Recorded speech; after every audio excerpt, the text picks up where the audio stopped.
ಹರೀಶ್ ನೀವು ಬನ್ನಿ ಬನ್ನಿ ಬನ್ನಿ ಇಬ್ರು ಬಾಯ್ ಬಂದಿಲ್ಲ ಬಾಯ್ ಅವ್ರು ನಾವೇನು ಮಾತಾಡೋದು ಬೇರೆ ಕಂಡ ಭಕ್ತರಿಗೆ ಬಸವಣ್ಣರು ಹೇಳಿರೋದು, ಕಂಡ ಭಕ್ತರಿಗೆ ಕೈ ಮುಗಿವಾದನೆ ಭಕ್ತ. ಅವ್ರು ಜಾಸ್ತಿ ಹಂಗೆ ಮಾಡೋದು, ಕಣ್ಕೊಂಡವ್ರಿಗೆಲ್ಲ ಕೈ ಮುಗಿತಾ ಇರ್ತಾರ. ಮೃದುವಚನವೇ ಸಕಲ ಜಪಂಗಳಯ್ಯ, ಮಧುವಚನವೇ ಸಕಲ ತಪಂಗಳಯ್ಯ, ಸದುವಿನಯವೇ ಸದಾಶಿವನ ಒಲಿಮೆಯ್ಯ, ಕೂಡಲ ಸಂಗಮ ನಂತಲ ದೊಲ್ಲನಯ್ಯ. ಬಸವಣ್ಣರಾಡಿರೋದು ಈ ವಚನಗಳನ್ನ ಮುಖಾಂತರ ಇವತ್ತು ತಾವೆಲ್ಲ ಬೇರೆ ಬೇರೆ ಕಡೆಯಿಂದ ಒಳ್ಳೆ ಪರಿಸರದಲ್ಲಿ, ಇದು ನಾವೆಲ್ಲ ಹಸುಗಳು ಮೇಯಿಸ್ತಾ ಇದ್ವಿ. ನಾವು ಚಿಕ್ಕ ಹುಡುಗರಾಗ ನಮ್ದಿಲ್ಲೇ ಜಮೀನಿತ್ತು, ಹಸುಗಳು ಮೇಯಿಸಿ ಕುರಿ ಮೇಯಿಸ್ಕೊಂಡಿದ್ದು. ಇದನ್ನ ಹಿಸ್ಟಾರಿಕಲ್ ಪ್ಲೇಸ್ ಮಾಡಿಸ್ಬೇಕು ಅಂತ ಹೇಳಿ ನಾನು 2001ರಿಂದ 2006ನೇ ಇಸ್ವಿಯಲ್ಲಿ ಈ ಮಹಾನಗರ ಪಾಲಿಕೆ 100 ವಾರ್ಡ್ ಇದ್ದಾಗ ನಮ್ಮ ಕ್ಷೇತ್ರದ ಜನ ಎಲ್ಲ ನನ್ನನ್ನು ಆಯ್ಕೆ ಮಾಡಿದ್ರು. ನನಗೂ ಕೂಡ ಒಂದು ಕನಸಿತ್ತು, ಇದನ್ನೇನಾದ್ರೂ ಮಾಡಬೇಕು ಅಂತ ಹೇಳಿ. ಕೊನೆ 2 ದಿನ ಇದ್ದಂಗೆ ಅವತ್ತು ನಮ್ಮ ರಾಜ್ಯದ ಉಪಮುಖ್ಯಮಂತ್ರಿಗಳು ಹಣಕಾಸು ಸಚಿವರಾಗಿದ್ದಂತ ಯಡಿಯೂರಪ್ಪನವ್ರಿಗೆ ಕರೆಸಿ 4 ಕೋಟಿ ರೂಪಾಯಿನ ಇಲ್ಲಿಗೆ ಬಿಡುಗಡೆ ಮಾಡಿಸಿ, ಇಲ್ಲಾಂದ್ರೆ ಇದೆಲ್ಲ ಆಗ್ತಾ ಇರಲಿಲ್ಲ. ಮೆಟ್ರಲ್ಲೆಲ್ಲ ಹೆಂಗಿತ್ತು ಅಂದ್ರೆ ಇದ್ದ ಹಳೆ ಫೋಟೋ ಇದೆ, ನೋಡ್ಬೇಕು. ಇಲ್ಲಿ ಕಲ್ಲು ಒಬ್ರು ಮಹಾನುಭಾವರು ಹೊಡಿತಾ ಇದ್ರು, ಕಲ್ಲು ಇಲ್ಲೇನೋ ಮಾಡಕ್ ಹೋಗಿದ್ರು, ಅದು ಹಂಗೆ ನಿಂತಿದೆ. ಪ್ರಕೃತಿ ನಮ್ಮ ತ್ಯಾಗರಾಜರು ಏನ್ ಹೇಳಿದ್ರು 100ಕ್ಕೆ 100 ಸತ್ಯ. ನಾವು ಬೆಳಗ್ಗೆ ಅಂದ್ಕೊಂತೀವಿ, ನಾವು ಅಂದ್ಕೊಂತಾ ಇದ್ವಿ.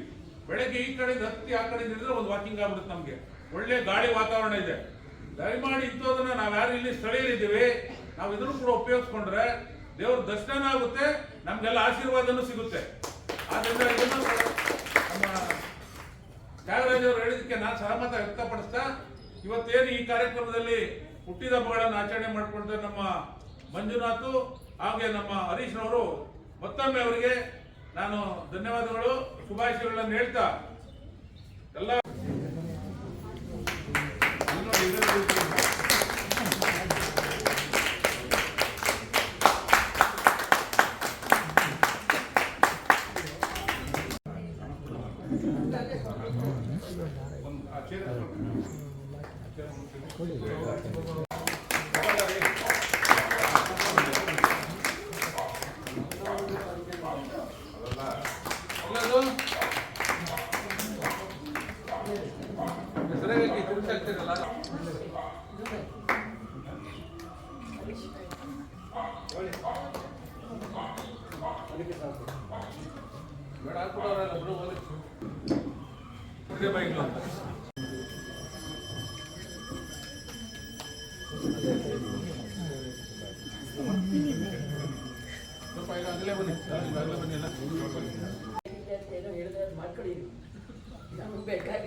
ಸಾಮಾನ್ಯರಿಗೆ ಬೇಕಾದಂತ ವಿಚಾರಗಳು, ಅವರ ಜೀವನಕ್ಕೆ ಬೇಕಾದಂತ ವಿಚಾರಗಳು ತುಂಬಿಟ್ಟಿದೆ.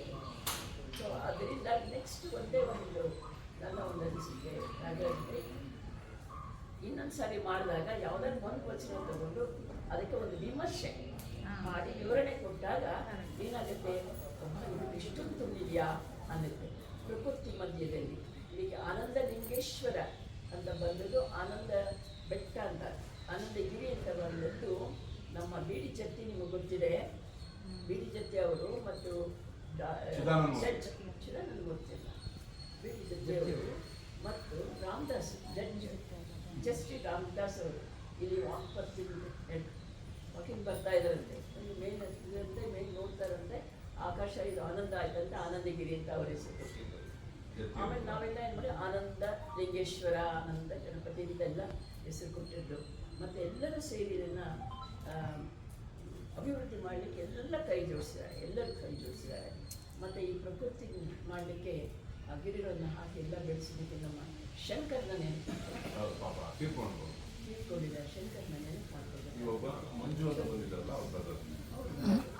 ನಮ್ಮ ಈ ಒಂದು ಸಂಸ್ಥೆ ಏನಿದೆ, ಆನಂದ ಲಿಂಗೇಶ್ವರ ಟ್ರಸ್ಟ್ ಏನಿದೆ, ಒಗ್ಗಟ್ಟಿನಿಂದ ಕಾರ್ಯಕ್ರಮಗಳನ್ನು ಮಾಡ್ತಿರೋದ್ರಿಂದ ಅಭಿವೃದ್ಧಿ ಮಾಡಲಿಕ್ಕೆ ಆಯಿತು ಅಂತ.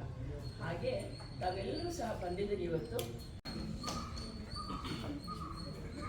ಹಾಗೆ ಇಂದಿನ ಕಾರ್ಯಕ್ರಮದಲ್ಲಿ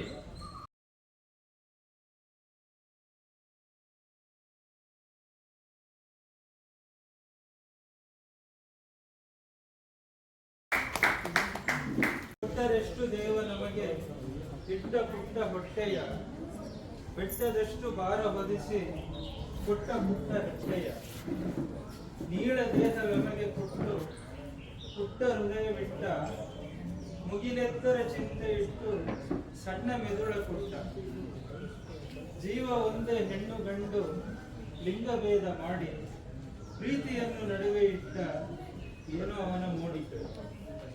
ಬಿಸಿ ಗಾಳಿಯ ಗೊಂಬೆ ಮಾಡಿ ಮೇಲೆ ಮತಿಯನ್ನು ಇಂದು ನಾಳೆಯ ಸುಗಮ ಬದುಕಿಗೆ ಸಂಸ್ಕರಿಸಿ ಜಡದ ಮತಿಯನ್ನು ಅಂದು ಚಲಿಸಿದ ದುರ್ಗಮ ಪಥಕ್ಕೆ ಹಚ್ಚಿರಿ ನೆನಪಿನ ಲೇಪವನ್ನು.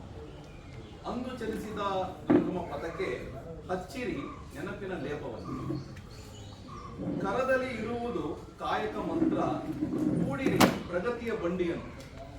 ಅರಗಿನ ಅರಮನೆಯ ಸುಂದರ ಸ್ವಪ್ನಗಳ ಬಯಕೆ ಏಕೆ?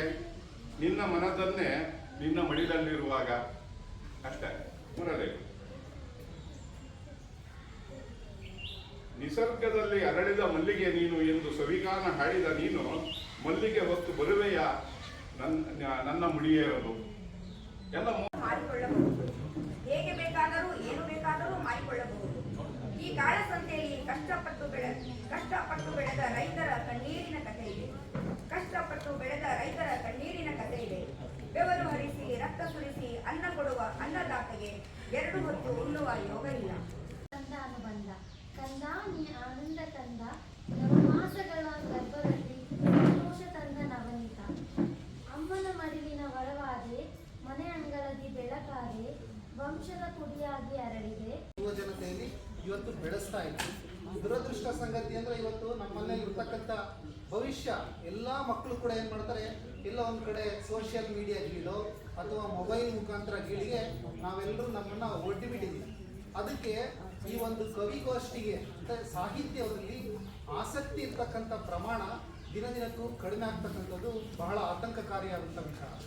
ಇಂತಹ ಒಂದು ಕವಿಗೋಷ್ಠಿಗಳು ನಮ್ಮ ಯುವ ಜನತೆಗೆ, ನಮ್ಮ ಯುವ ಮನಸ್ಸುಗಳಿಗೆ ಏನು ಮಾಡಬೇಕು, ಮುಂದೊಂದು ದಿನ ದಾರಿದೀಪವಾಗಿ ನಾವು ಸಾಹಿತ್ಯವನ್ನು ಓದಬೇಕು. ನಾವು ಸಾಹಿತ್ಯವನ್ನು ಓದಿ ಅದನ್ನು ತೊಡಗಿಸ್ಕೊಂಡ್ರೆ ಏನಾಗುತ್ತೆ, ಮುಂದೊಂದು ದಿನ ನಾವು ಕೂಡ ಆದರ್ಶ ಜೀವನವನ್ನು ಬದುಕಲಿಕ್ಕೆ ಅವಕಾಶ ಆಗುತ್ತೆ ಅಂತ ನಾವು ಅದನ್ನು ಅರಿತುಕೊಂಡು ನಮ್ಮ ಯುವ ಜನತೆಗೆ ಸಮರ್ಪಿಸಿದಲ್ಲಿ ಭವಿಷ್ಯ ಇಂತಹ ಕವಿಗೋಷ್ಠಿಗಳು. ಒಂದೊಂದು ಬೇಡಿ ಕೊಂಬೆ, ನಾನು ಎಲ್ಲರನ್ನು ಒಂದೊಂದು ಬೇಡಿ ಕೊಂಬೆ.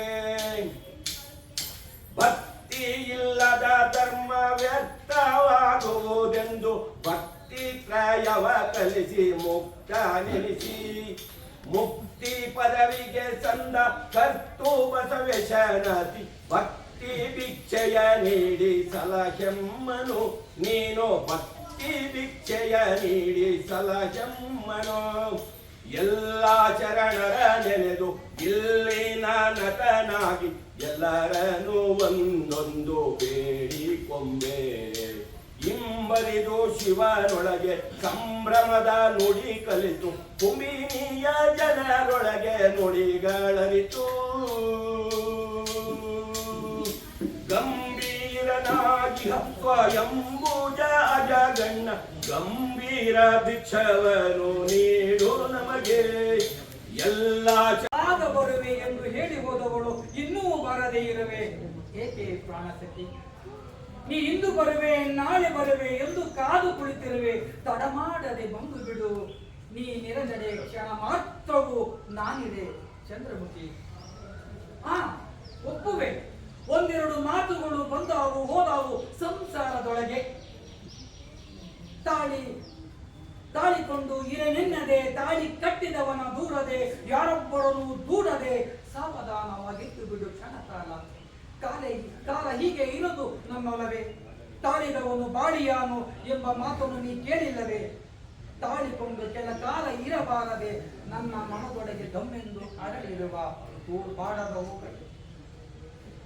ನಿನ್ನ ಮಂದ ಹಾಸಕ್ಕೆ ಮೈ ಮರೆತವನು ನಾನು, ನಿನ್ನ ಮಂದ ಹಾಸಕ್ಕೆ ಮೈ ಮರೆತವನು ನಾನು, ನಿನ್ನ ಲಾವಣ್ಯಕ್ಕೆ ಮನ ಸೋತವನು ನಾನು. ನೀನಿರದೆ ಹಗಲಿರಲು ತಿಳಿಯದಾಗಿದೆ ಈ ನನ್ನ ಹೃದಯದ ಭಾವನೆಗಳನ್ನು ಅರಿತ ಮೇಲೂ ನಿನ್ನ ಮನ ತಿಳಿಯಾಗದೆ. ನೀನೆನ್ನ ಸರ್ವಸ್ವ ಎಂದವಳು ನೀನು, ನಿನ್ನ ನಗಲಿ ಗಳಿಗೆ ಇರಲಾರೆ ಎಂದು ಅಂದವಳು ನೀನು. ಈಗ ಹೀಗೆ ಯಾರಿಗೂ ಹೇಳದೆ ಕೇಳದೆ ಹೋದವಳು ನೀನು. ನಾನೆಸಗಿದ ತಪ್ಪಾದರೂ ಏನು? ಮನೆಯವರ ಸಣ್ಣ ಮಾತೊಂದಕ್ಕೆ ಮನವನ್ನು ಕದಡುಕೊಂಡೆಯ? ಕದಡುಕೊಳ್ಳುವ ಸಲುವಾಗಿಯೇ ಮನೆಯವರಿಗೆ ಎದಿರಾದೆಯ? ಮನೆಯವರು ನಿನ್ನವರೇ ಎಂದು ಮನಗಂಡರೆ, ಮನದೊಳಗೆ ಕೊಂಡೊಯ್ದರೆ ಇರುವುದು ಯಾವ ತೊಂದರೆ? ಜೀವನ ದುಡ್ಡಗಲಕ್ಕೂ ಸುಖದ ಹಾದಿಯೇ, ಹಾದಿಯುದ್ದಗಲಕ್ಕೂ ಗಂಧದ ಹೋಗುಳಿಯೇ. ತಡೆದು ಸಾಕಾಗಿದೆ ತಡ ಮಾಡದೆ ಬಂದು ಬಿಡುವು ನನ್ನ ಉಸಿರೆ. ತಡೆದು ಸಾಕಾಗಿದೆ ತಡ ಮಾಡದೆ ಬಂದು ಬಿಡುವು ನನ್ನ ಉಸಿರೆ. ಅಡ್ಡ ಗೋಡೆಗೆ ಕಿವಿ ಕೊಡದೆ, ಅಡ್ಡ ಜ್ಞಾನಕ್ಕೆ ಮನ ಹರಿಬಿಡದೆ, ಕಡೆಗಾಣಿಸದೆ ಕಡು ನೋಯಿಸದೆ ಕುಡಿ ನೋಟವ ಅಂದು ಬೀರಿದಂತೆ ಬೀರಿ ಬಿಡಿಬಿಡನೆ ಬಿರುದು ಬಾರೆ. ಬಂದಿರೆ ಎನ್ ಮನದಾಳದ ನೀರೇ, ನೀ ಬಳಿಯಿರೆ ಬಾಳೆಲ್ಲ ಹಚ್ಚ ಹಸಿರೆ. ತಡ ಮಾಡದೆ ಬಾರೆ ಬಾರೆ ಓ ನನ್ನ ಉಸಿರೆ.